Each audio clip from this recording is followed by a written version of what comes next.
pôr no meu canal também. Tá autorizadíssimo. É isso, de boa. Estamos colocando aqui, eu mando o link para você. Beleza, então. Bom, Thiago, primeiramente eu queria mais uma vez agradecer, tá, a sua participação, ter aceito desse bate-papo conosco aí, acho que isso é fundamental. Então, se você precisar da gente também, a gente está à disposição, à sua disposição aí nesse sentido, tá? Eu agradeço. Nós temos aqui diretores da empresa Júnior, tá? A Luciana é a presidente, o Roberto é o vice-presidente, aí nós temos o Elton, que é diretor de projetos, temos a Maria Isabel, que é vice-diretora de projeto, nós temos a Cristiane, que é diretora de secretariado, a Daniele, que é vice, tá? Temos, que eu estou esquecendo aqui, o Marcos, que é o financeiro, diretor financeiro, e o Diogo, que é vice-financeiro. E a Marcela, que é diretora de marketing nossa, está fazendo aí um trabalho na parte de divulgação de marketing. E os demais alunos são pessoas interessadas que estão colocando uma disponibilidade em querer aprender, querer conhecer um pouco mais sobre a empresa Júnior, tá? Então, de antemão, eu queria agradecer a todos pela presença. Luciana, falar alguma coisa, fica à vontade. Que o professor seja bem-vindo para dar esse bate-papo para a gente, como ele mesmo disse, né? Que ele não autorizou nem fez slide para ter uma abertura maior para a gente. Quero agradecer por ele ter aceitado o convite e estar aqui conosco. Bora lá conversar, então. Então, beleza, então. Bom, gente, então, primeiramente, né, como já passamos das 18 horas, né, boa noite para todos. Boa Apesar noite. de termos aí um sol para cada um, né, no dia de hoje, e já antecipo, né, a semana inteira vai ser assim, e antes, né, que ainda alguns possam, né, dizer aspectos descontextualizados, essas ondas de calor, né, nesse período em que nós chamamos de outono, né, são eventos normais, tá? Então não tem nada de apocalíptico, não tem nada de anormal essas ondas de calor, tá? Já que o outono é uma estação de transição, né, entre o verão, que é marcado aí por temperaturas mais elevadas, e o inverno, que em tese seria marcado por médias mais baixas, mas que por estarmos na zona intertropical do planeta, temos aí, né, dias mais frios, dias com médias térmicas mais baixas, mas longe também de dizer que temos um inverno frio, né? Eu quero, de antemão, agradecer aí o convite, né, feito pela empresa Júnior, da FATEC, Unidade de Presidente Prudente. Quero parabenizar aqui ao professor Edson por todo o empenho, né, há um bom tempo já aí, conduzindo, né, orientando os alunos que integram a empresa Júnior. Empresa Júnior esta, né, Edson, que representa um dos 3 pilares do ensino superior, né, de uma instituição de ensino superior. Ensino, pesquisa e extensão, né? Enfim, é levar adiante, né? É levar para fora da sala de aula os alunos, os saberes e, sobretudo, né, a função de agente que uma instituição de ensino, e no nosso caso ainda, né, uma instituição de ensino pública, que é mantida por intermédio de recursos públicos, assim assume. Bom, em relação, melhor dizendo, ao ponto que me cabe, né, tanto no encontro de hoje, como também no nosso encontro de amanhã, eu quero iniciar destacando a forma, né, em que eu vou conduzir esse trabalho. Eu elaborei uma roteirização, né, mas uma roteirização em que eu quero estar trabalhando com vocês no dia de hoje, tão somente com a oralidade, tá? Então, eu dividi em 2 momentos, hoje e amanhã. Hoje, eu quero trabalhar aqui mais algumas questões voltadas à construção teórica, né, do termo, dimensões da sustentabilidade, e no dia de amanhã, né, trazendo aí números, tá? Sobretudo no que diz respeito, né, às questões das potencialidades econômicas, tá? Que práticas sustentáveis representam, tá? Nesta dimensão, nessa conjuntura, eu quero começar dizendo o seguinte, tá? Que quando nós estamos falando em sustentabilidade, tá? Nós estamos nos remetendo ao entendimento conceitual cuja gênese não é contemporânea, tá? Não é uma concepção que nasceu hoje, mas sim uma concepção que vem sendo construída, tá? Que continua em construção e que sempre estará em processo de construção, cuja semente embrionária remete ali à passagem, sobretudo, dos anos 50, 60, e aí a sua primeira grande consolidação na década de 70, né? Quando tivemos ali o encontro, né, de Estocolmo em 72, depois, né, a conferência de Tbilisi, na Geórgia, debatendo ali as questões de uma nova ética global, né? Depois, a Conferência Mundial sobre Educação Ambiental, e assim sucessivamente, até chegarmos ali na ECO 92, ano este, né, que efetivamente sediou, né, o encontro marcado que pela primeira vez os três segmentos da sociedade, né, sociedade civil organizada, setor governamental, como também o setor produtivo, sentaram juntos, né, para debater o quê? O chamado nosso futuro comum. Ou seja, foi nesse processo de construção em décadas que em 1992, né, começamos a pulverizar o entendimento de que nós humanos, enquanto seres sociais, enquanto ser biológico, tá, habitamos o único lugar sabido, conhecido, né, deste universo de dimensões insabidas, né, capaz de comportar o que nós chamamos, o que nós denominamos de vida, né? E começamos também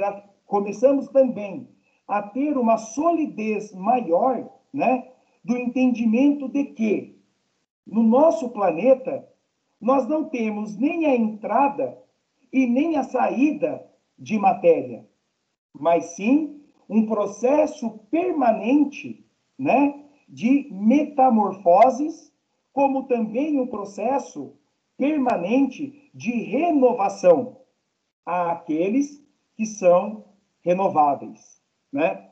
Porém, ao longo da nossa construção, né, biológica, ao longo da nossa evolução social, nós sempre, né, até mesmo aí, pelas próprias nossas características cognitivas, intelectuais, racionais, né, e também por aptidões físicas, né, sempre nos apresentamos como um ser à parte.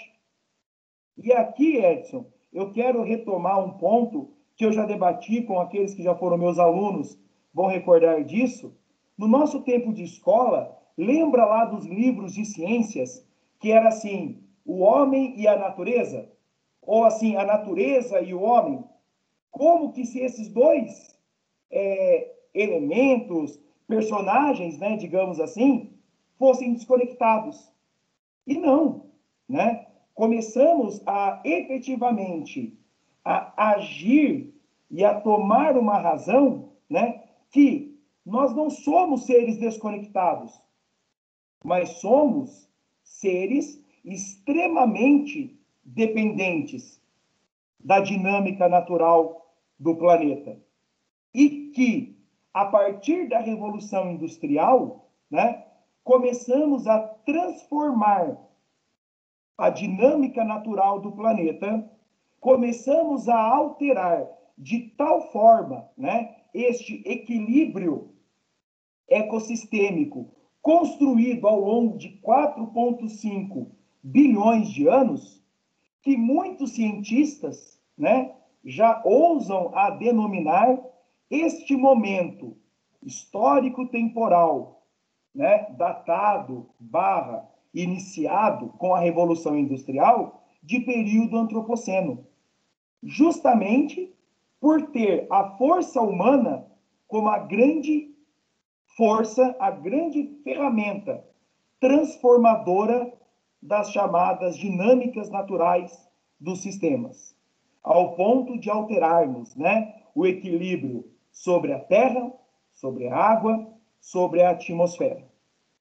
Então, nesta perspectiva, né, quando nós falamos em sustentabilidade, nós estamos falando do termo contemporâneo daquele outrora chamado desenvolvimento sustentável, que, na sua primeira definição, nos trouxe o entendimento de que as ações humanas deveriam ser feitas de forma a atender às demandas das gerações atuais, certo?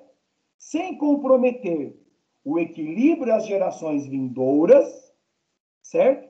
E também ao equilíbrio ecossistêmico. Porém, né, com o avanço do conhecimento, com o aumento da complexidade, né, do nosso entendimento, atrelado à nossa forma de existir, tá? O termo desenvolvimento sustentável, ele acabou tornando-se, né, eu diria que limitado tão somente à área ambiental, certo? E foi nessa perspectiva que o termo sustentabilidade começou a ganhar destaque maior, justamente porque trouxe o entendimento de que um equilíbrio pleno só se dá quando todas as forças agentes, certo? Ações ocorrem de uma forma harmoniosa, de uma forma equilibrada. Então, sustentabilidade, né, é o termo que se assenta exatamente no equilíbrio entre as demandas ambientais, sociais e econômicas, que, por muito tempo, desde sua gênese, né, e ainda permanecendo, infelizmente, em uma parcela ainda muito expressiva, sobretudo dos tomadores de opinião, tomadores de decisões, né, ainda como algo bem desconectado, né, bem distante, tá, da questão econômica. E a linha, né, em que eu trabalho, do ponto de vista acadêmico, como também, né, do meu ponto de vista ideológico, pessoal e profissional, né, vem numa ótica diferente. Não vem ao encontro, mas vem de encontro a esta concepção. Visto que eu trabalho na linha de que, não só por uma questão planetária, certo? Visto que construímos uma forma de viver, uma forma de produzir, uma forma de consumir, né? Muito desconectada, certo? Da dinâmica ambiental, do equilíbrio natural. Nós somos seres insustentáveis. O modelo de sociedade, o modelo de economia que nós desenhamos, né, orientado por esse capitalismo imediatista, pelo ganho imediatista, certo? Que rege a nossa sociedade, nós esquecemos desse equilíbrio. Nós nos desvinculamos desse equilíbrio. Então, tanto por uma questão ecossistêmica, como também pelas oportunidades de trabalho e renda, certo? Eu milito no contexto de que a sustentabilidade, os fundamentos da sustentabilidade representam, tá, mais do que uma questão de necessidade, mas representa também um cenário de oportunidades. Na elaboração, né, desse roteiro, desse nosso bate-papo de hoje, né, eu peguei um número aqui, apesar dos números eu focar mais amanhã, mas só para vocês terem uma ideia, tá? O mercado verde, tá? Os chamados produtos de menor impacto ambiental, tá? No ano de 2019, tá? Tiveram aqui no Brasil um crescimento em relação a 2018 da ordem de 51%. O chamado mercado verde, né? Dentro desse mercado verde, entendamos o conjunto de iniciativas, de processos produtivos, de serviços, né?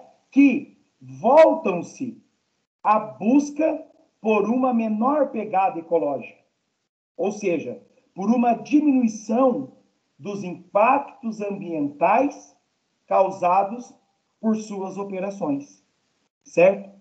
No Brasil, que estamos vivendo hoje, né, um momento aí de grande desafio, seja pelas questões sanitárias que nós enfrentamos, seja pelas questões econômicas, poderíamos ter, pessoal, né, na sustentabilidade, um dos pilares a serem trilhados, apoiados, sustentados para orientar a recuperação econômica. Eu falo isso, né, também com base em pesquisas que eu conduzi, né, para a nossa montagem, de um incremento de até, pasmem o número, tá? 2,8 trilhões de reais no nosso PIB e uma geração de mais de 2 milhões de postos de trabalho, compreendendo perfis profissionais das mais variadas áreas, desde aquela com as menores, com os menores índices de escolaridade, até os profissionais de maior índice, né? Então, vejam vocês que se o Brasil investisse mais, estimulasse mais políticas dessa natureza, com toda a certeza, né, teríamos o quê? Muitas benesses a serem colhidas, né? Mas vem a questão, né? Como encontrar, então, né, esta sustentabilidade? Aqui eu gosto de parafrasear, tá, uma expressão que não é de minha autoria, né, é do Valdez Luiz Ludwig, certo? Em que, muito polêmico às vezes, né, nas suas abordagens, nas suas colocações, pela intensidade, pela objetividade, mas ao mesmo tempo também muito cirúrgico e preciso em vários pontos que ele adota. E ele utiliza, Edson, a expressão glocal, né? Ou seja, a mescla do global no local, a demanda global da ação local. Então, eu falo que a primeira ação a ser feita, né, o primeiro ambiente a ser transformado na busca desta tal sustentabilidade é o interno, né? Ou seja, é a nossa forma de pensar que vai refletir onde? Na nossa forma de agir. A partir do momento em que gradativamente, isso não é um processo que se dá do dia para a noite, né? Como o próprio nome já remete, processo, né? Da ideia aí da longevidade, né? E também, né, da condição permanente, mas que precisa ser implantado, iniciando no nosso microcosmo, que é a nossa casa. E daí, gradativamente, né, se estendendo nas nossas ações da dinâmica da vida social, da vida econômica e assim por diante. E aí é que entra o quê? O papel, né, dos agentes. Eu falo que é a sinergia dos três agentes: o poder público, o setor produtivo e o mercado consumidor. Mas tendo na sociedade, eu ouso a dizer, o pilar mais importante. Porque a partir do momento, né, em que a sociedade como um todo começar a pensar e, sobretudo, a agir e a exigir, né, formas diferentes de produção, tanto o setor político, governamental e, principalmente, os setores produtivos também vão o quê? Direcionar os seus segmentos.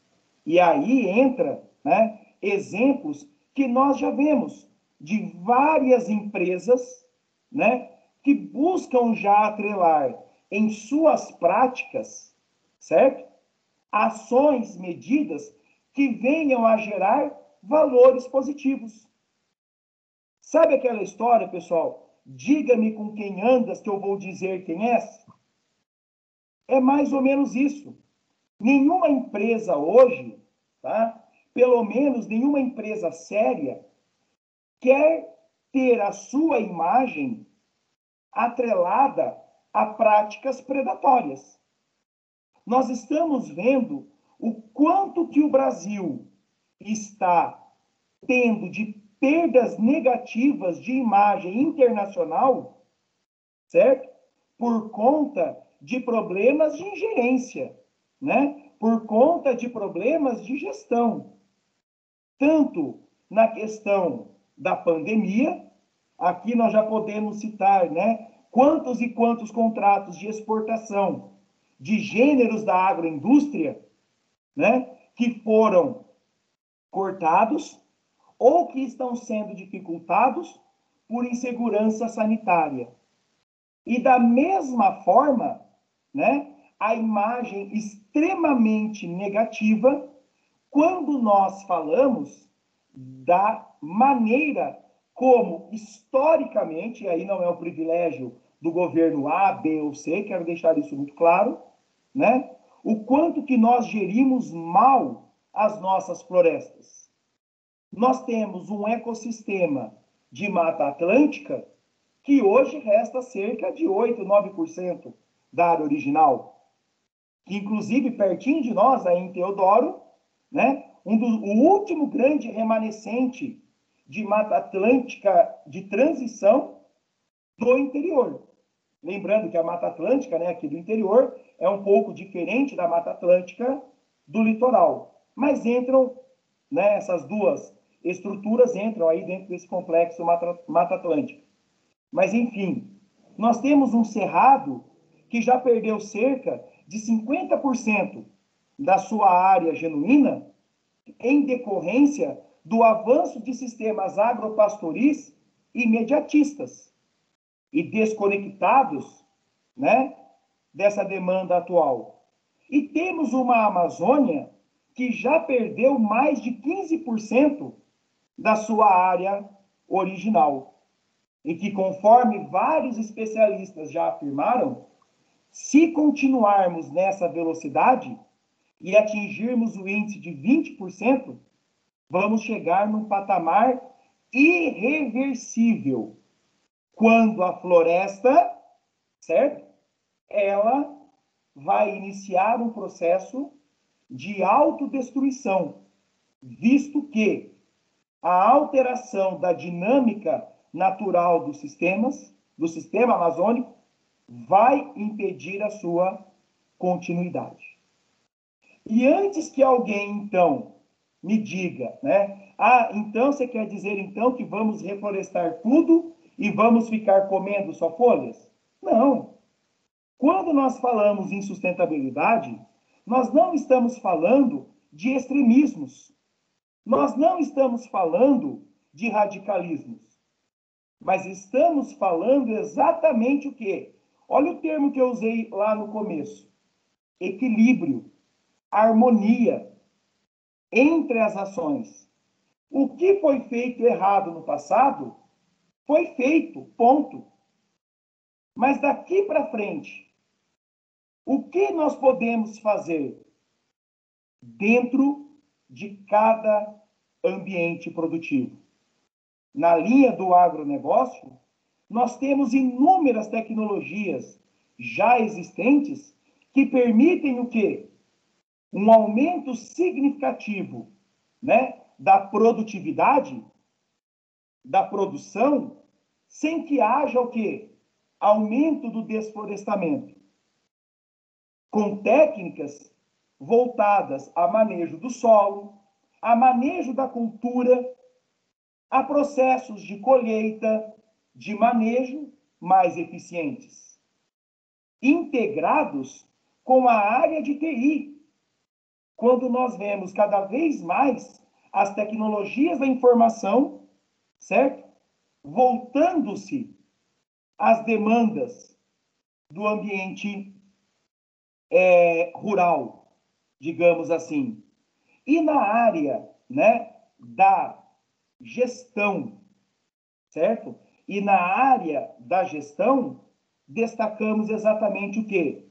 O papel do profissional em gerir os processos operacionais, os processos produtivos, né? Os capitais humanos, financeiros, materiais, de uma forma otimizada, sobretudo, né, no intuito de diminuir a condição de exploração. Porque quando nós falamos na busca dessa sustentabilidade, nós temos que entender que o grande agente a ser inicialmente remodelado, recuperado, realinhado é o próprio homem. Que sentido faz uma estrutura produtiva, se independente de qual segmento que ela atua, promover práticas de sustentabilidade ambiental, sendo que ela, por um exemplo, venha a praticar, né, atos de trabalho análogo à escravidão. Não conduz políticas, né, holísticas, sistêmicas, de promoção dos agentes envolvidos, da comunidade em que ela se insere. Por isso que o termo sustentabilidade, ele é muito amplo. Então, quando vamos empregá-lo, né, temos que deixar claro a qual sustentabilidade nós estamos falando. Da ambiental, da social, da econômica, de qual dimensão, né? Lembrando que todas se conectam. É importante lembrar também, né, que não existe atividade humana impacto zero. Esqueçam isso.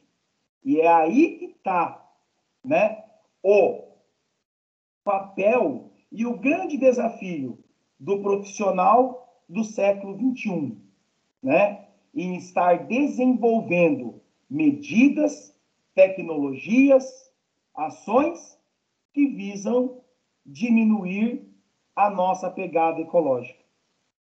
Porque imagine o que vocês quiserem, tá? Uma caneta, um relógio, um celular, um óculos, o que vocês quiserem. Tudo foi feito a partir de algum elemento natural, que ao ter sido incorporado pelo capital, ganhou o status de recurso natural, que ao ser extraído e processado, gerou simultaneamente riquezas e impactos, certo? Produtos esses feitos para atender demandas e necessidades da sociedade. Conjunto este cujas movimentações são reguladas por quem? Pelo Estado. Então, vocês perceberam, né, a maneira como todos os agentes e processos, direta e ou indiretamente, se interligam, se conectam. E aí, Edson, já caminhando, né, para a parte final desse primeiro momento, aí antes de abrir a palavra a quem quiser falar, tá? Nós temos o desafio, Edson, da construção de uma nova economia para uma nova era. Porque nós não podemos continuar aceitando, praticando tamanho índice de insustentabilidade que nós temos. Quando nós consideramos, por exemplo, o fato de termos de movimentar, né, mais de 1 tonelada ou 1 tonelada de metal e borracha, consumindo combustíveis numa média de 1 litro a cada 7, 8, 9 quilômetros, para movimentar uma pessoa de 70, 80, 90 quilos. Né? Estima-se, tá, que dentro de um processo produtivo, ao longo do ciclo de um produto, seja ele qual for, tá, para cada um saco de lixo, vamos usar o termo genérico lixo, que nós colocamos no nosso cesto diariamente, dezenas de outros sacos, entre aspas, foram gerados em cadeias produtivas e que, na sua maioria, foram destinados de uma forma inadequada. E isso se aplicando, além do lixo, à questão do esgotamento sanitário. Esgoto não tratado. Nós vivemos em um contexto, eu ouso a dizer, sem medo algum de errar, e sem aspas, privilegiado. Por termos ainda acesso à água potável nas nossas torneiras. Por termos um sistema de coleta e, na nossa realidade ainda, de tratamento de esgoto. Mas no mundo, e no Brasil e em outras regiões, esta é uma realidade muito diferente. Hoje, 22 de março, Dia Mundial da Água, né? Data esta que é celebrada desde 1992 com a finalidade de trazermos o quê? A mente, a necessidade de refletir sobre a maneira em que nós nos apropriamos e utilizamos, como nós nos relacionamos com este elemento natural, mas que, ao ser incorporado em processos produtivos, ganha o caráter de recurso, certo? Então, gente, eu quero aqui, né, de recurso ou de bem, de matéria com valor de mercado, né, chamar a uma breve reflexão. Quantos de vocês, ao saírem na área rural, aí de Prudente ou do município de vocês, como eu aqui em Assis, né, que é onde eu resido, tá? Em que eu acabo saindo bastante por conta de trilhas de ciclismo que eu gosto de fazer, não nos deparamos com riachos, né, córregos, rios totalmente assoreados. Totalmente assoreados. Será que estamos cuidando bem deste elemento natural que sem ele não há vida, como conhecemos? Tanto é, olha só, gente, que curioso. Toda missão interplanetária ou fora da atmosfera terrestre que o humano desenvolve, qual que é a primeira coisa que ele busca? Se tem ou se teve? A água. Na Lua, em Marte ou em qualquer outro planeta, né, que já enviamos, no caso, a Lua é planeta, é um satélite, é uma estrela, não é um satélite natural, uma estrela. Mas no caso dos planetas, o que nós buscamos? Evidências, se tem ou se teve água. Porque naquilo que nós chamamos de vida, ela não existe sem água. Hoje no mundo, cerca de 2,1 bilhões de pessoas vivem sem acesso à água potável, em quantidade e em qualidade dita, entendida como satisfatória. Então, nós que temos, né, o privilégio, entre aspas, miraculoso, de abrir a torneira e num passe de mágica, os nossos copos serem enchidos, que tenhamos sempre a sensatez, a responsabilidade de utilizar com a seriedade que esse bem merece, certo? E aí, voltamos para a conclusão, né? A importância de diminuir o desperdício de alimentos, de combater o desperdício. Hoje no Brasil, gente, a média de água tratada que é perdida, olha o número que eu vou usar, nos sistemas de distribuição, gente, passa de 35% a média brasileira.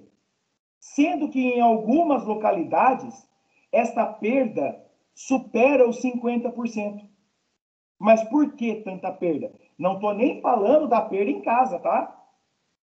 O que nós gastamos, às vezes, de uma forma inadequada. Eu falo no sistema de distribuição. Por quê? Tecnologias arcaicas. Sistemas de distribuição velhos. Em lugares mais desenvolvidos, vamos citar Tóquio, sede das Olimpíadas, né? Que, se tudo der certo, ocorre esse ano. Daqui a alguns meses, inclusive. A perda em Tóquio é inferior a 10%. E sabem por quê? Tecnologia, Edson. Instalação de sensores de pressão ao longo da rede que, a qualquer alteração de pressão, sem que haja algum evento externo para assim ter promovido uma maior saída de água, todo um sistema integrado, certo? Já adiciona não só o que ocorreu, mas onde está ocorrendo. Já no Brasil, qual que é o nosso sistema integrado? Quando o asfalto cede. Agora, quando o asfalto cedeu, é porque há muito tempo a água está sendo o quê?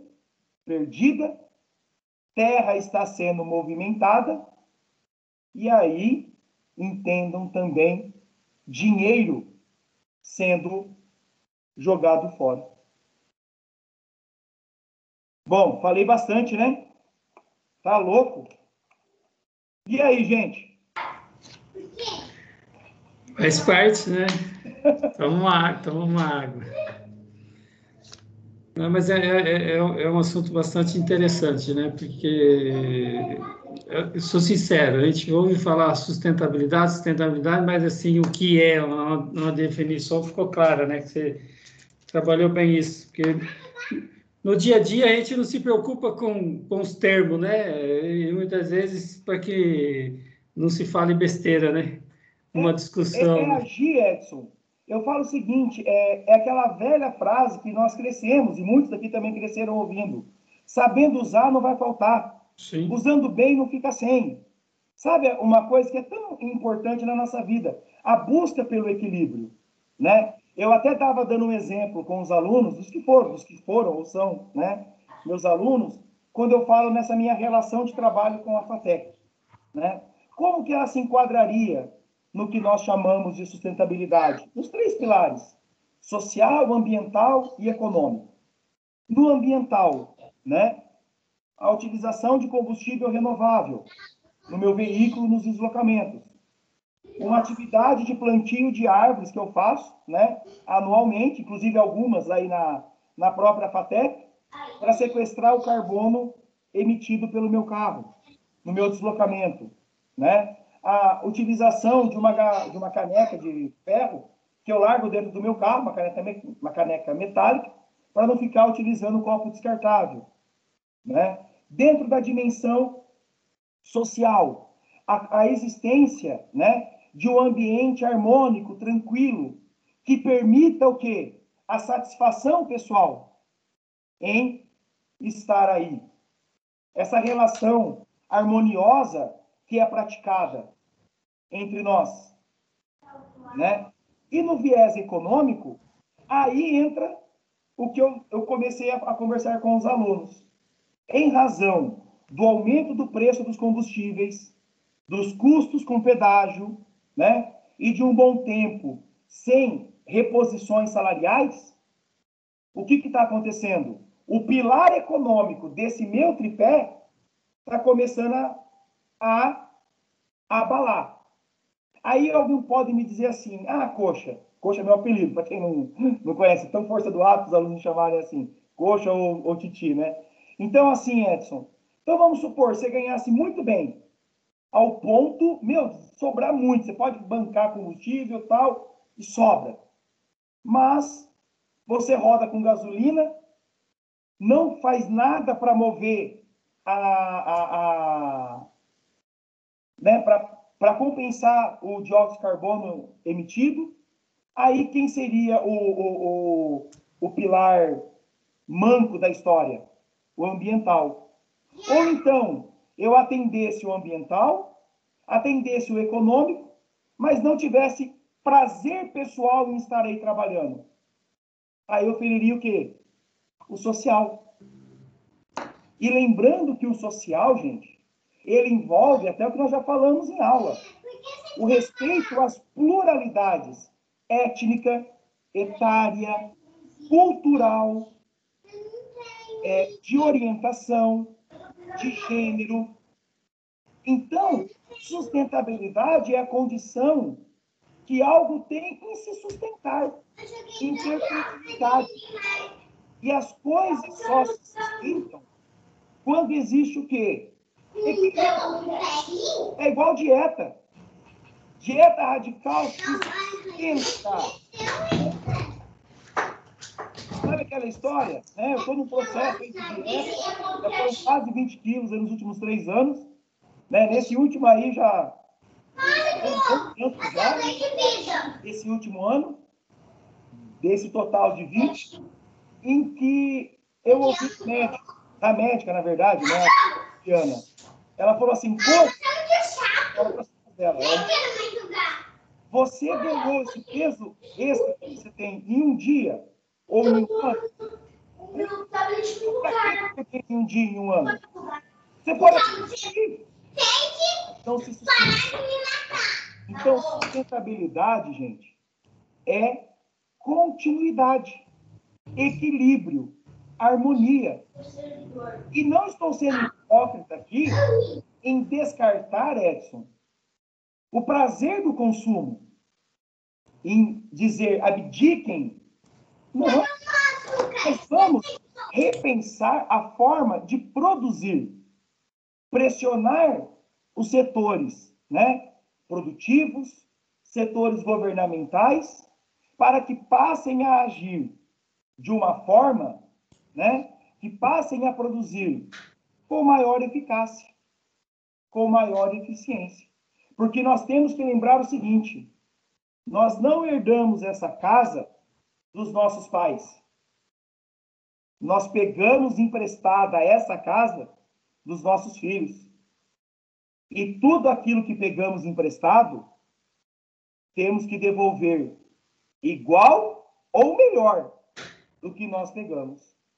Então, para não sermos cobrados dos nossos filhos, netos, ou até bisnetos, porque a longevidade vem aumentando cada vez mais, tipo, vocês não sabiam que vocês estavam fazendo era errado?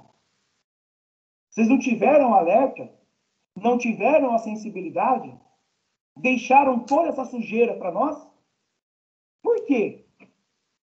Para enriquecer de uma forma desigual uma pequena parcela e deixando aí uma ampla maioria sem as condições básicas de dignidade humana, alimentação, ambiente limpo,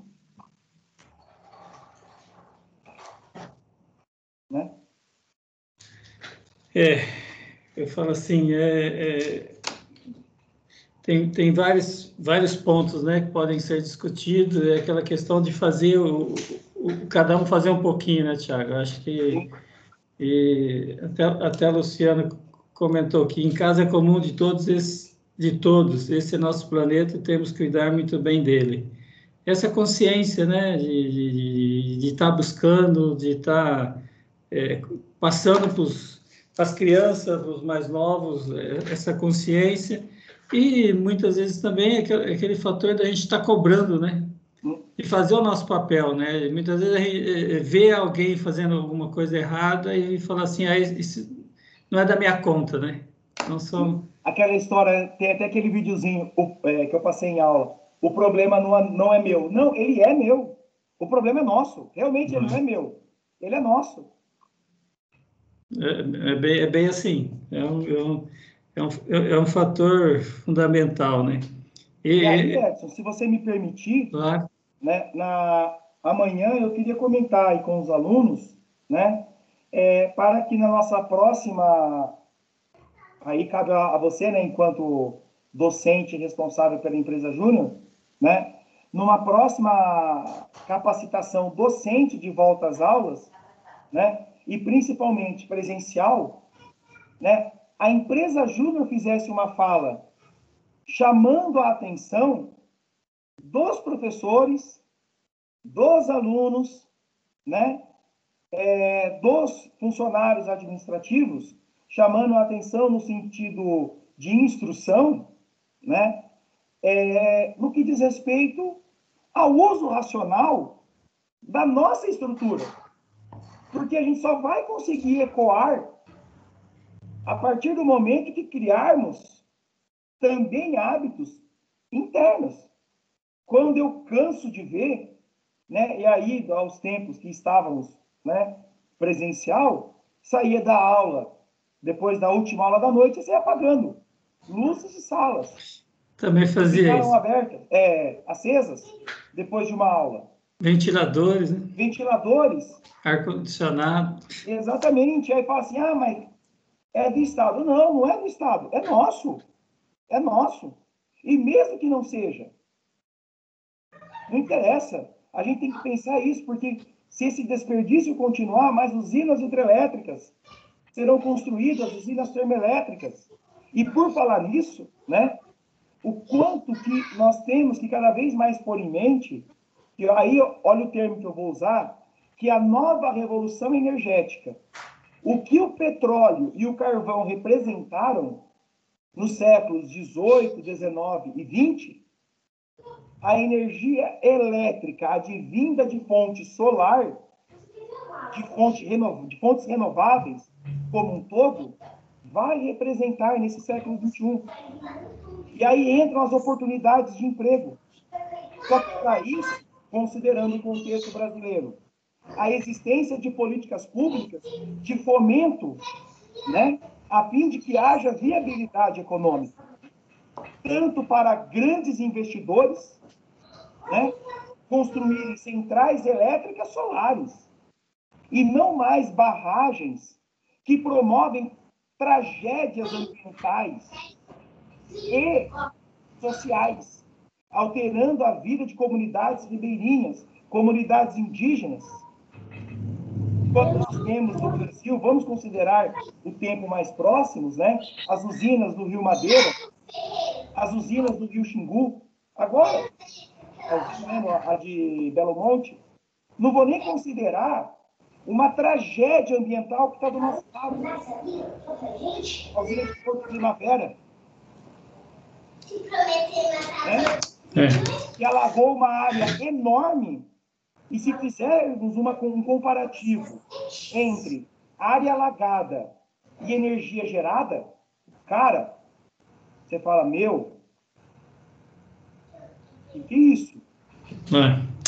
Até o Marcos está comentando aqui, ó, que eles tinham reportagem hoje na TV Fronteira, Cidade da Sena foi feita uma limpeza do local com descarte irregular, isso ontem, e hoje já tinha lixo novamente, quer dizer, é complicado, né? E É a um Lana... comportamento que você vê, né, em todas as cidades, em classes econômicas das mais variadas, tipo, é o pensamento imediatista. Se eu tirei o, entre aspas, problema que eu gerei da frente do meu nariz, né, do alcance dos meus olhos, Não é mais... outro.